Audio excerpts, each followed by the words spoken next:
What you're about to see is a dumbass trying to take an engine out of a box for over 5 minutes straight. Enjoy!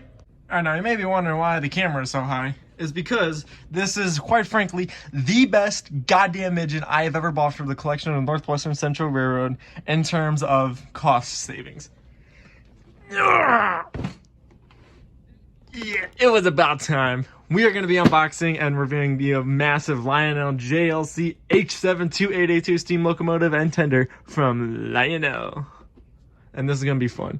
So, this engine I got, so while I'm opening, I'm going to tell a bit of a story. So the price tag that was listed on here was $1,200. Now, the price that I was able to get it down to because I'm on the last day of this estate sale that I was talking about in the previous episode, that was going, I showed all the photos in there, and I'll show them again for this video. So there's so many trains that they had there. There was 24 steam engines, and I didn't say this in the previous video, but there was 13 diesels, all from Atlas, and they're pretty much all switchers. They were all NW, SW 2s, 3s, switchers, and they're all in really good condition. Now, they also, this guy also, at least not this guy, the sale also had these post-war engines. There was one 2353 set with a B unit, AV consist from Lionel. And there was also lots of MTH Rail King. They also, funny thing, they also had a yellow belly there. So, really funny that they had a Rail King yellow belly. Because like, it looked at it, it was so tiny, but yeah. Amazing box. Hallelujah. Oh my God. It's so big. It's so big. It's so big. Yeah. This is crazy. And this was an engine where they were there, and for the sale for the last day, they said, name a price and we'll take it. Guess how much I got this engine for? Put it in the comment section before I say it.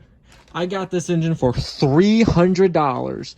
You heard right, $300 from the combined estate sale haul from the previous video and this. We've come out to a combined total of $600 for 24 pieces of rolling stock and 2 engines. One of them is worth almost $2,000. Oh my God. Oh my God, this is so much heavier. Oh God. Oh my. Oh Mary, Mother of God. This thing is so big. This is the biggest engine I've ever had in my collection. Oh my God, that is sick. All right, I gotta put this down. I gotta get the tender. Oh, that's just half the size. At least that's probably like 2/3 of it, considering that the tender is pretty small. Love the wrapping on this. And these both are used, by the way. They're not brand new, so still. Oh my God, I made so much money today. Oh my God, this is so much heavier. Massive trucks, diecast. Apparently this has 2 speakers in this, so the sound on this is going to be way louder than my yellow belly, because none of my engines actually have 2 speakers on it. So this is going to be a fun train to run. Let's get to the layout and put it on the track. And wowee, my God, this engine is absolutely massive. Comparing it to the second largest, at least the largest engine I had in my collection at the time, my Lion Master AC-12, this engine dwarfs it. This is the largest engine I've ever had in my collection, and I absolutely love it. This is an icon of an engine, and I think that, whoo-wee, this is crazy. It's just more shocking that I was able to get this for $300.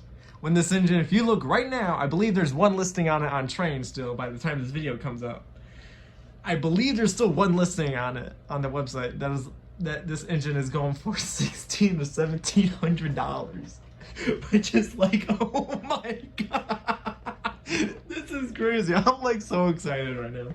It was also even more crazy because there's a little bit of history to this engine actually. When I started building my layout with my dad, the whole massive layout with my dad, this was the one engine he always wanted to get. I find that really funny because we're never able to get it because because this was about 10 over a decade ago, so I'm assuming maybe like 15, 16 years ago. It was so expensive when this came out. And 2, I don't even know if it fits on my layout. So this might be a really funny run session of this engine trying to maneuver our layout. And it might be too big. But the detail on this engine is easily the best in my entire collection. It is just crazy. Here's the front of the boiler here now. It looks really good here since it's got this really cool bar right here, as well as some good detail on the scale truck. Then coming down the side here, what's really cool is that all of this entire area right here, this is so cool. It's got pipes, separately applied grab irons, a little wheel right there, or spigot that is painted red. That's really cool. They got the builder's date on the engine. I can't read it, so if someone knows it, let me know. It's actually really small for me to even read it. And then we got this really cool thing going on here with the running board. We got amazing drive rod action here. It's a massive 2882.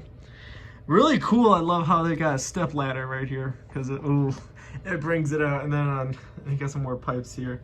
And then on the other side, it gets even cooler. Let's rotate this bad boy. Oh my god, it's so heavy. This is like 15 pounds right here. Jesus. They don't make them how they used to. I love the detail on this even further because we got more piping detail here, 1580. Another painted spigot sort of thing. We got more spigots actually on the top next to the whistle. This does not have whistle steam since this is a command control or TMCC engine. We're not there yet, but this is very close to Vision Line or the conversion to Legacy. Amazing detail on the bottom. And right here, which is what I love, it's got this pipes right here that converts into springs that connect to the front drive rod of the engine. If I can tilt it up a bit. Right there.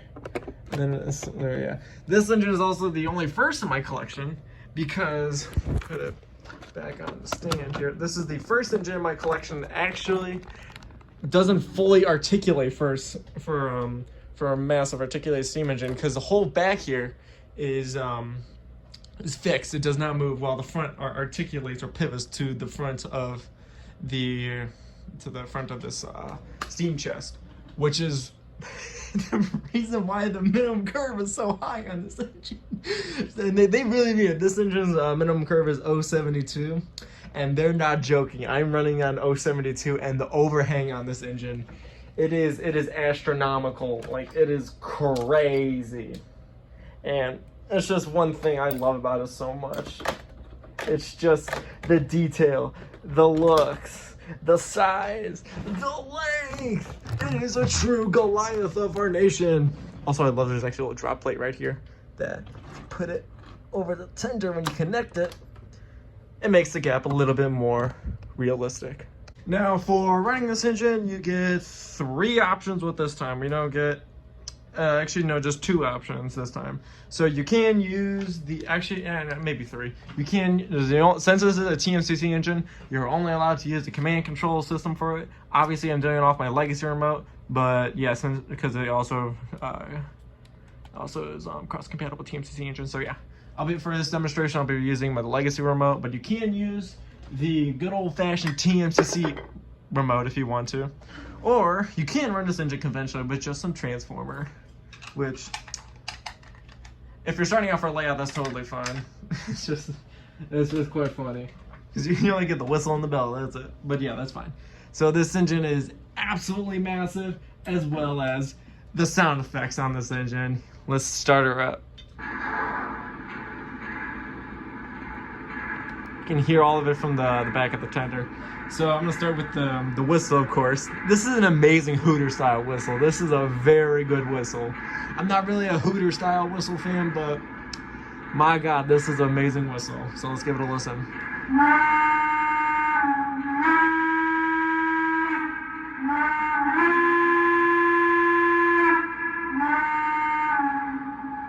It is so good.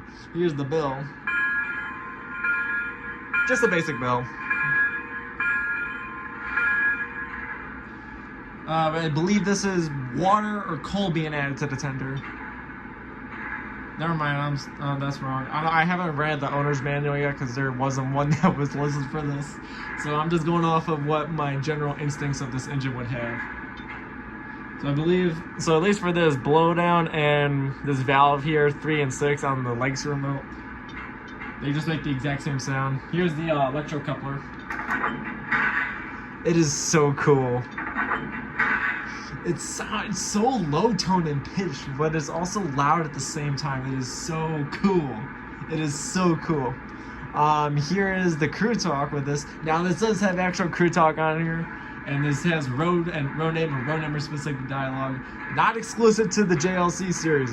It's also available on mostly every single TMCC engine that Lionel's produced. So here's the crew talk. Dispatch 1580 here. Requested departure clearance, sir. Over. This is great. Zeno 1580, you are clear ahead. Take the green. Over. This is Zeno 1580. Thank you. We are good to go. Over. Not to keep you waiting for too long on like when I was doing the Berkshire video for the Century series. Yeah, I think that's out already. I think I bored y'all too long with the crew talk and the tower count, so I'm just doing one crew talk and one tower count just for this demonstration, just to keep time moving. Chesapeake and Ohio 1580. You are all clear ahead. You may proceed. Over. Dispatch Chesapeake and Ohio 1580 here. Thank you. Understood. We are good to go. Over. Okay, now I did do a previous run session right after I filmed the previous segment, so I just wanted to do it just so I get around the layout. Yes, it can get around the layout, but I need extreme caution and some heavy modifications to the tunnel area. So I'm giving it the green light to go ahead and do a run around the session, or run around the layout here, but it's going to be really slow and awkward since I'm only going to be running just the engine. I'm not pulling any freight cars with this, and it's been going kind of slow. So if this bores you, to let you know right now, I'll skip a few seconds just to get started. So we're going to see if Mr. Lionel man is going to be, if we're going to be able to go. This is 1580. Requested departure clearance, sir. Over. Chesapeake and Ohio 1580. Take the green. Over. We got the all clear. Dispatch Zeno 1580 here. Roger that. Understood. We are good to go. Over. Let's roll her out.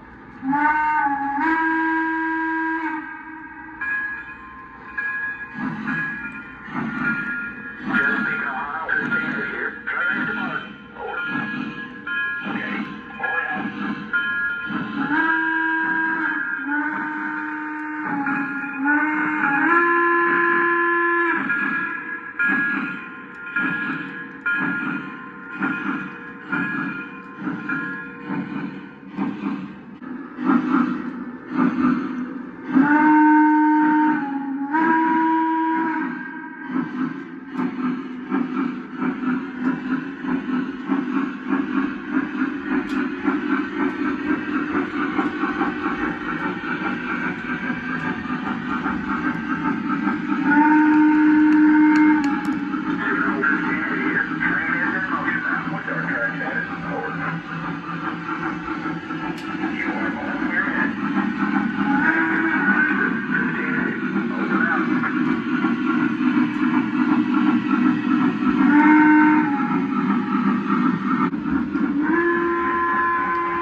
All right, we're gonna wrap it up for today's video. Obviously, this is hands down the second best moment that has ever happened that has been documented on the Northwestern Central Railroad YouTube channel. Number one will always be getting the yellow belly.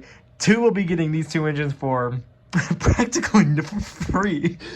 And third would probably be the 785, but that's a little debatable though.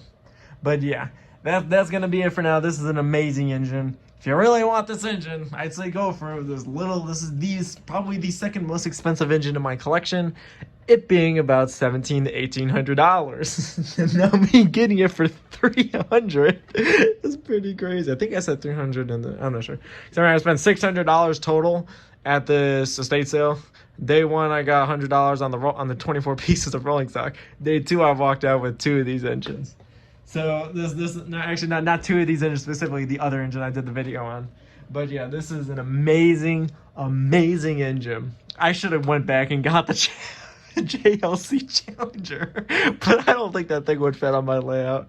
Either way, I think this engine's even bigger than the Challenger, so that wins in scaleness, I guess. But yeah, that's gonna wrap it up for today. Like, comment, subscribe, hit the bell icon, share your friends. Y'all know the drill by now. We've been in 300 videos where you know what's going on. So thank you so much for watching. This is gonna be Northwestern Central Railroad signing off. Have a very nice day.